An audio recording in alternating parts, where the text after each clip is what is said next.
Let's talk now about logical operators. So C supports three logical operators. There's the logical not, represented by the exclamation mark, the logical and, represented by two ampersands, and the logical or, represented by two vertical bars. And there's no spaces between the two ampersands or two vertical bars.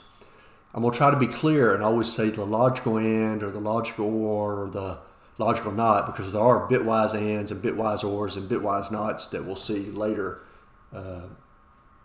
in the course. So where are these at on your keyboard? So if I press Shift 1, you can see above the 1 is the exclamation mark. Shift 7 will give me the ampersand, and then Shift / gives me the vertical bar. So the vertical bar is the one you may not be familiar with. On my keyboard, this key that contains the / vertical bar is actually on the next level down, just to the right of the key that contains the right curly bracket and the right square bracket. But I would assume on most keyboards it's in this general area. In terms of operator precedence, we can see the logical not is ranked fairly high because it's a unary operator. Just like if I put a minus sign on a number, I want to be able to say -3 and have the minus go with the 3. Well, if I want to say not something, I want to sort of attach to it. But the logical and the logical or are ranked fairly low because they're really sort of connectors to truthfulness. So you'll have some expression that reduces to a truth value and another expression that reduces to a truth value, or a variable, which is essentially the simplest of expressions. So that's how we'd use those. In order to see, though, what values these have, because ultimately having not something or a logical and or logical or is about truthfulness. So let's look at what's called a truth table and see how those work. So I'm going to construct truth tables.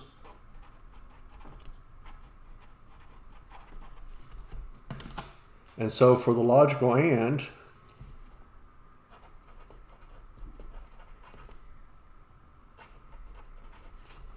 let's start off by saying we have two variables, but it could be two expressions that reduce to these values. But let's have A and B. And then ultimately, they're part of the expression with the logical and. So I have A and B. So A can take on the values of true or false. B can take on the values of true or false. So together, we can have true, true, true, false, false, true, or false, false. So when A and B are both true, then A and B is true. But when either of these is false, then A and B is false. Because this operator here, the logical and, is used similar to the way I would in English, where I say, well, if this is true and that's true, then we'll do something. For example, if it's Monday and it's raining outside, then I'm going to carry my umbrella. But if it's Monday and not raining, or if it's raining but it's not Monday because maybe I only go outside on Mondays, then it doesn't matter. I don't carry my umbrella, right? We can actually extend this. We can have multiple things. So I could have, for example, if I have A, B, and C, now there's going to be 8 possibilities. True, true, true, true, true, false, true, false, true, true, false, false, false, true, true, false, true, false, false, false, true, and false, false, false. And so if I have A and B and C, how does this work? Well, this is still a binary operator. So if we go back and look at our precedence table, we can see that for a logical and, it's evaluated left to right. And so since this is a binary operator, we operate on two things at a time. And so since it's processed left to right, it looks at this first. It's going to say, well, true and true is true. So this reduces to true, just this part, and then I have true and true. So the overall thing is true. And then have true and true is true, but true and true reduces to true, that then when I combine it with a false, I get false. And true and false is false. When combined with the true is also false. True and false is false. Combined with a false has to also be false. Let's put a line here, make it more clear where I'm at.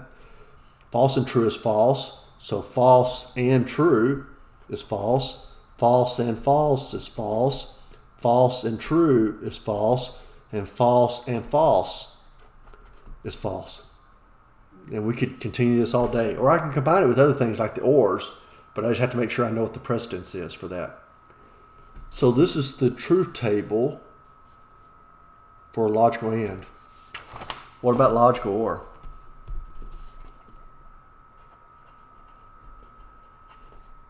We also could have more than two things, but I'm just going to show you the two variable version. So I have A and B, and then have A or B. So we have true, true, true, false, false, true, false, false. So this is like when we say in English, we say, well, something's true if A is true or B is true. If it's Monday or it's raining outside, I don't feel like going to work. So if it's Monday but it's not raining, I don't want to go to work. And if it's Friday but raining, I also don't want to go to work. Right? So true or true gives me true. True or false gives me true. False and true gives me true. It's only when they're both false that I get false. And then we look at the logical or logical not. That's a unary operator, so I only have one variable or expression. So I have not A, so A and not A. So if A takes on a value of true, not A reverses the truthfulness of A. So not true is false. If A is false, not false is true. So that's how these work. So they get used primarily as part of conditionals. So let's look at some examples and see that in action.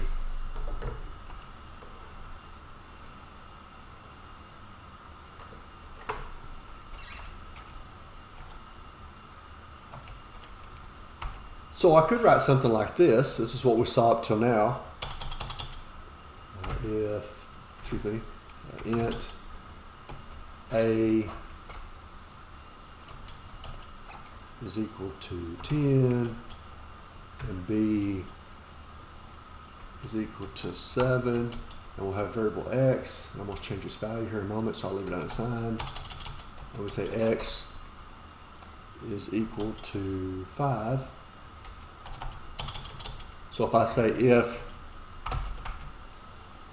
A is greater than X, then I'll ask the follow-up question. If B is equal to 7, then finally I'll do something.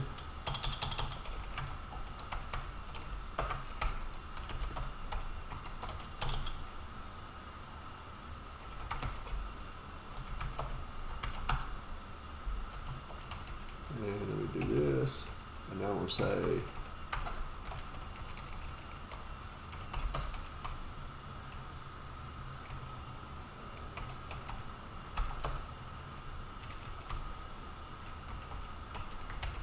let's see what happens.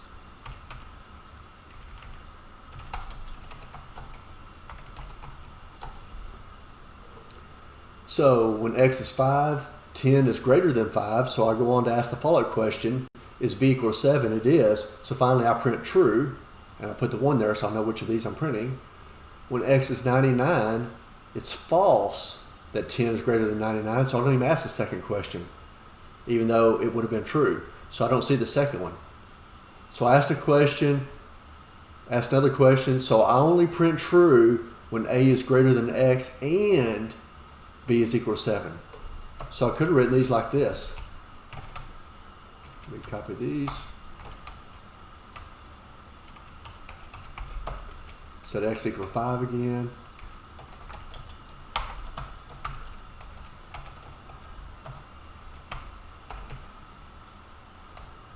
change this to 3 to make it more clear. When x is 99,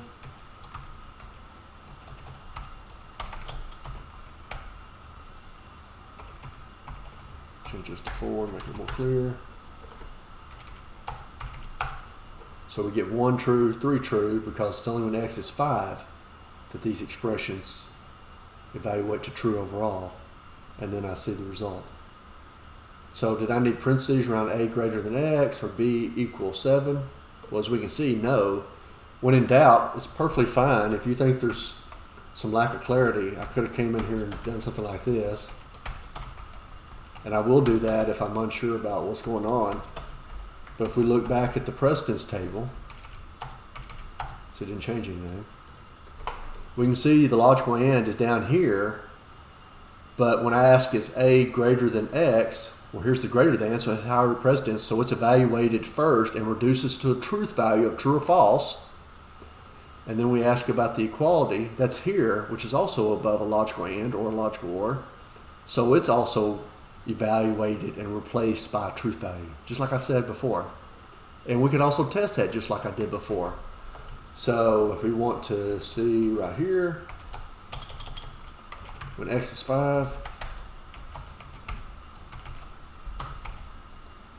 let's say 5 here, percent d, new line, and put in here a greater than x and b is equal to 7. Do something similar here. So now we'll put a 6. And we will see what this actually prints now this time. So we can see for 5, this expression is true because we got a 1. So it says if true, print this, which it did.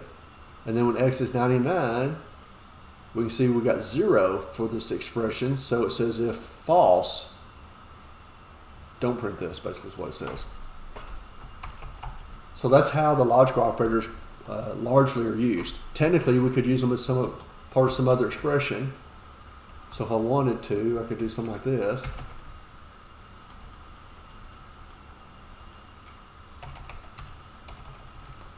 Let's put in here x equals 5 again. Let's add another variable. And so we'll say answer equals, and remember the equal sign was almost at the very bottom of our table of precedence. So that means the right hand side is evaluated first. And let's see what answer is.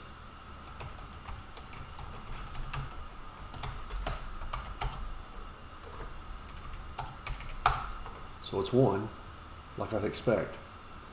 So it's probably unusual to do this. I can't say nobody's ever done it, but off the top of my head, I can't think of necessarily a good reason to do it, but you can.